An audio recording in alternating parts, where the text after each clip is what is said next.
এই মুহূর্তে বিশ্বের সবচেয়ে বড় আতঙ্কের নাম করোনা ভাইরাস। বিশ্ব স্বাস্থ্য সংস্থা কোভিড-19 রোগটিকে বৈশ্বিক মহামারী বলে ঘোষণা করেছে। বর্তমানে বাংলাদেশ সহ সারা বিশ্বে ছড়িয়ে পড়েছে ভাইরাসটি। প্রতিদিনই বেড়ে চলেছে মৃত মানুষের সংখ্যা। গবেষকদের মতে বাংলাদেশও করোনা মহামারীর বাইরে নয়। করোনা ভাইরাসের প্রাদুর্ভাব রোধ করার অন্যতম উপায় হলো বাসায় থাকা। তবে কেমন করে বুঝবেন আপনার কি করোনা ভাইরাস হয়েছে? এই সংক্রমণের প্রধান লক্ষণ হলো জ্বর, সঙ্গে একটানা শুকনো কাশি এবং তারপর শ্বাসকষ্ট, হাঁচি, সর্দি, মাথা ব্যথা।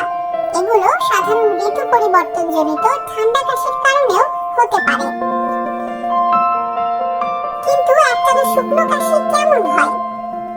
এটি হচ্ছে যখন আপনার কাশিতে কোনো মিউকাস বা কফ থাকে না এবং অন্য কোনো কারণ ছাড়া কাশি টানা হতে থাকে। করোনা ভাইরাস সংক্রমণ হলে তাপমাত্রা কতটা বাড়তে পারে? করোনা ভাইরাসের কারণে জ্বর হলে আপনি সেটা নিশ্চয়ই বুঝবেন। তখন শরীরের তাপমাত্রা থাকে 100 ডিগ্রি ফারেনহাইট অথবা 35 ডিগ্রি সেলসিয়াস বা তার বেশি। যদি হাতের কাছে থার্মোমিটার নাও থাকে, আপনি শরীরে জ্বর অনুভব করবেন এবং কেউ আপনার বুক বা পিঠ স্পর্শ করলে সেই তাপ অনুভব করতে পারবে। যদি আপনার জ্বর বা একটানা শুকনো কাশি হয়ে থাকে, তাহলে অন্য কারোর সংস্পর্শে আসা যাবে না এবং 14 দিন পর্যন্ত আপনার বাড়িতে থাকতে হবে।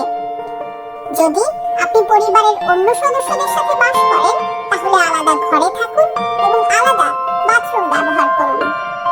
আপনার বাড়ির যারা আপনার সংস্পর্শে এসেছে তাদের সকলকে 14 দিন পর্যন্ত বাসায় থাকতে হবে। যদি আপনার জ্বর সঙ্গে শুকনো কাশি হয়ে থাকে এবং আপনি করোনা আক্রান্ত রোগীর সংস্পর্শে এসে থাকেন অথবা করোনা আক্রান্ত এলাকা বা দেশে ভ্রমণ করে থাকেন, তাহলে corona.gov.bd/covid19 টেস্টে গিয়ে আপনার সম্ভাব্যতা যাচাই করুন বা সরকারের করোনা ভাইরাস হটলাইন নম্বর 333 অথবা 16263 এই নম্বরে যোগাযোগ করুন। তবে যদি আপনার শ্বাসকষ্ট